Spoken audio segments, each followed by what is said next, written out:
Men did not want anything to do with white women. It was all about the women of the exotic and erotic areas that they were colonizing. She said that they feel less powerful, and during colonization, white men did not want anything to do with white women. It was all about the women of the exotic and erotic areas that they were colonizing. She said that they feel less powerful and inferior to us. Oh my God, so many thoughts. I'm going to tag the creator and all the things, go like, follow, fantastic material. But it's true. It's true. Oh my God. We white women have this jealousy and this underbelly seething of anger towards POC women because internally, generationally, we view them as having something more than we have. We see that they are more desirable than we are. We've been conditioned to see this, and we've accepted this as fact, and we behave in such a way. I mean, otherwise, why would we try so hard to appropriate what is not us? We appropriate hair and language and style and all of the things. We want proximity to being like or seen like POC women. But we don't want to give up any of our power because, this is birth the utilization of POC women in our movements, in our white feminism, and we get to the point where we can see how we grasp power for ourselves. And at that point, we step on the necks of these women, which is only stepping on our own fucking necks. But seriously, and then on top of that, if we're behaving this way, acting this way, doing all of these things, and a POC dude wants to be with us, generally speaking, and I'm being very general in all of this because, I'm just shouting off here, but they want to be with us to have proximity to white power, to whiteness. They want to have proximity to white men through us. And that just makes us feel even more invisible. It makes us even more bitter. During colonization, white men did not want anything to do with white women. It was all about the women of the exotic and erotic. During colonization, white men did not want anything to do with white women. It was all about the women of the exotic and erotic areas that they were colonizing. She said that they feel less powerful and inferior to us. Oh my God, so many thoughts. I'm going to tag the creator and all the things, go like, follow, fantastic material. But it's true. It's true. Oh my God.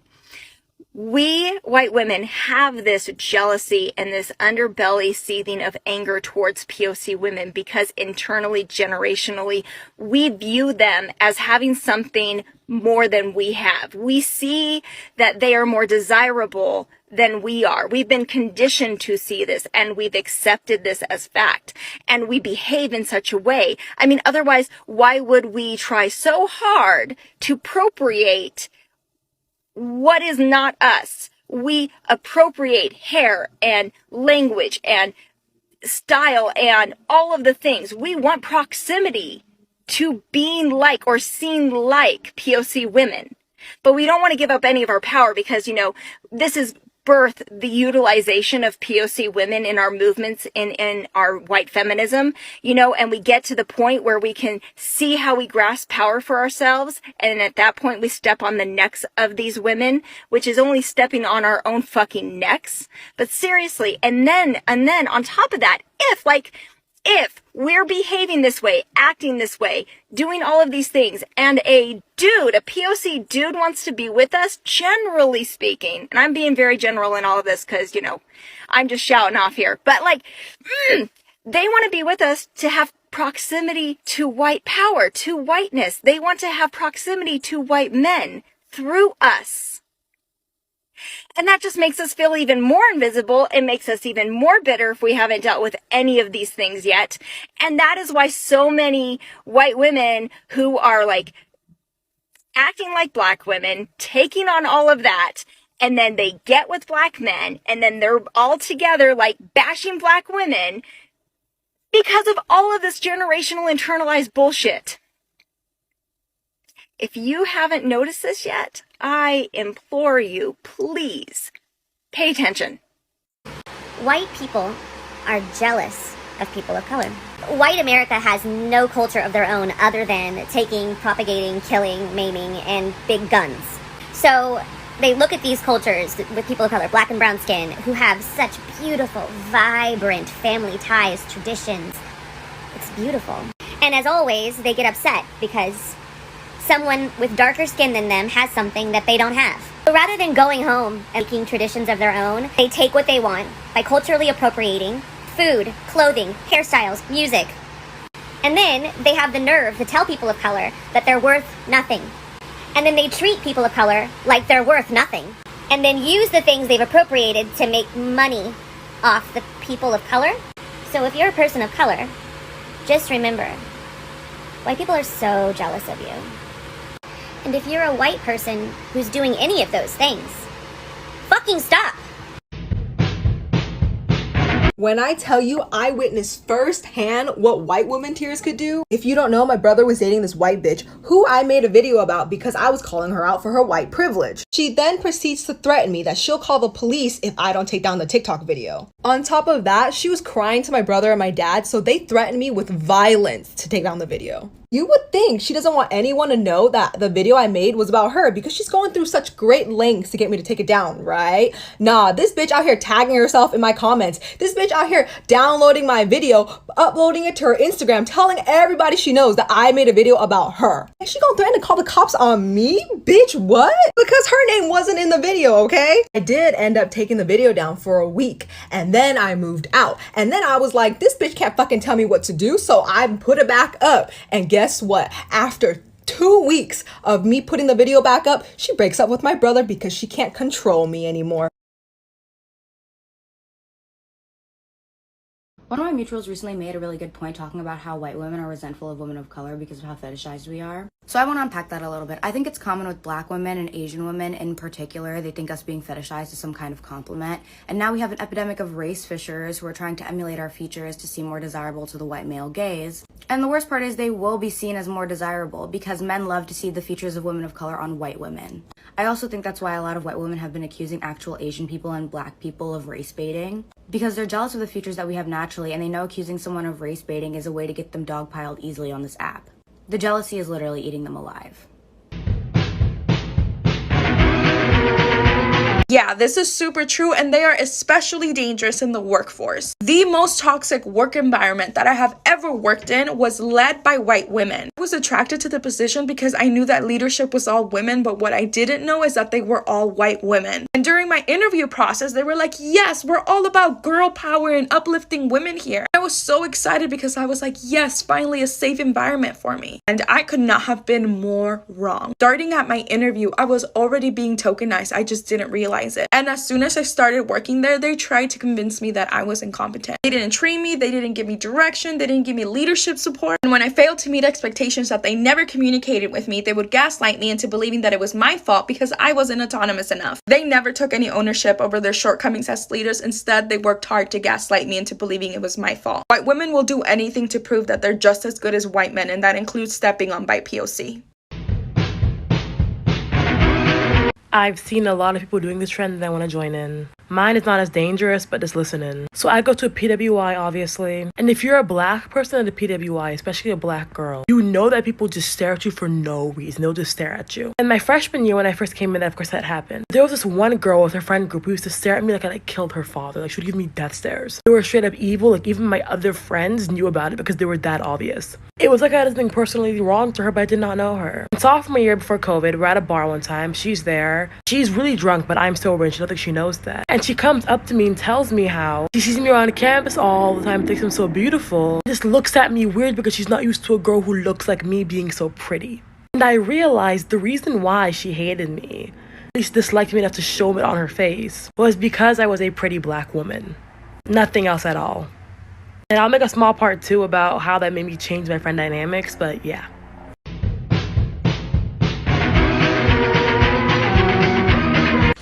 With white men, they are going to show you who they are. Ain't no, oh, let me hide that I'm a racist. No, he's going to show you that he's racist on the first, conversation. But what white women, what they would do, they would marry, they would date black men. They would have children with these black men. They would befriend black women, dress like them, or say the same lingo as them.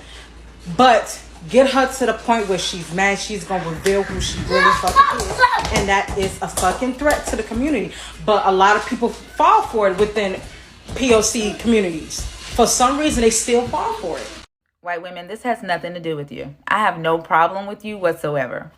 But when I asked you, what do white women have that I don't, you responded this.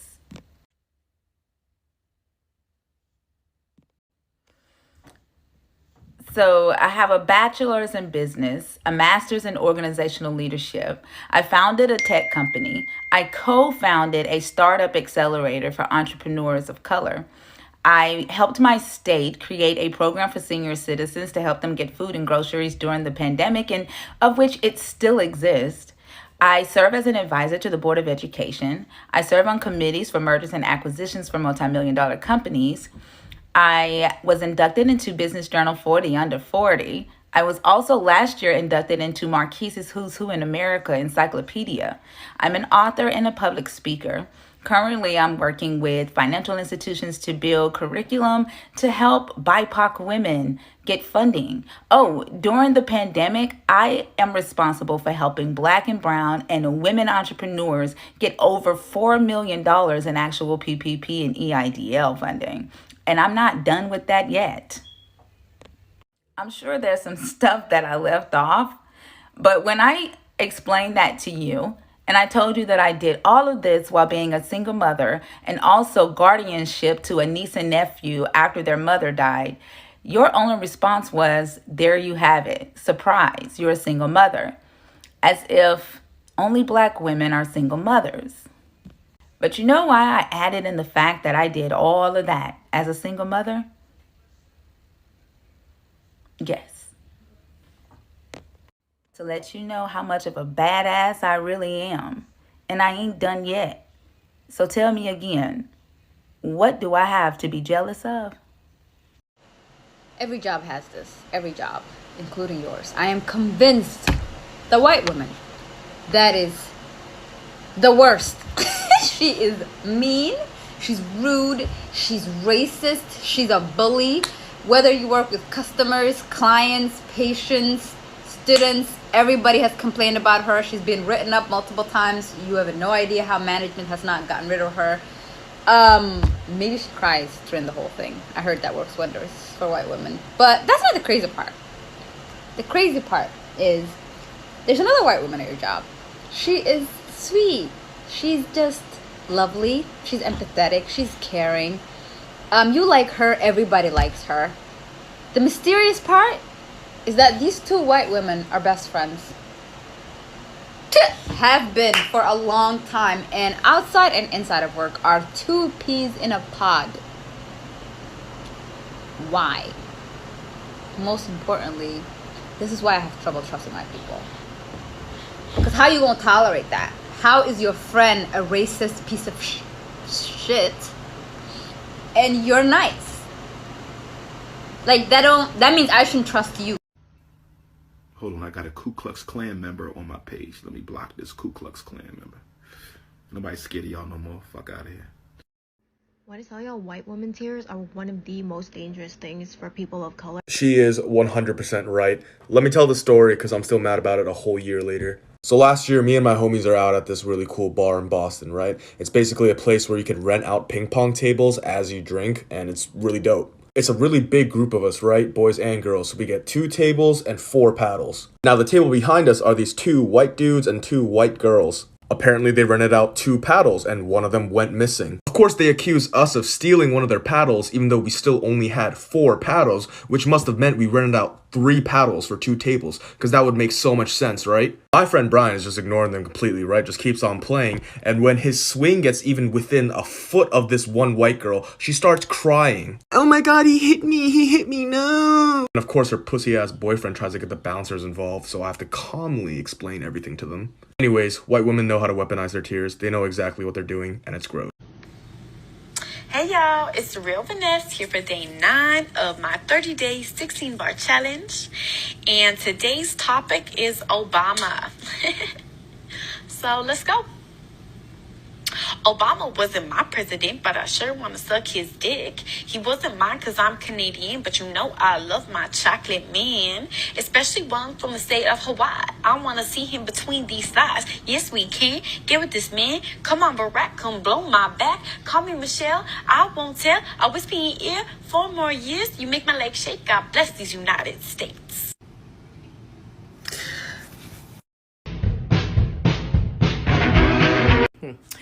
Very, very true.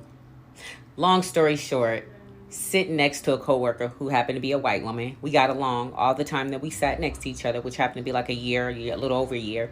I was selling C's candy for a fundraiser that I was doing. I sold her some candy. She was happy about it. Maybe 4 or 5 days later, she comes in telling me she wants her money back in the morning. She was in a mood, okay? She came in a mood. She wants her money back. I was like, oh, I don't have it. You know, we already turned the money in for the candy. And she was like, making a big deal about it. I'm like, okay, what the fuck is going on?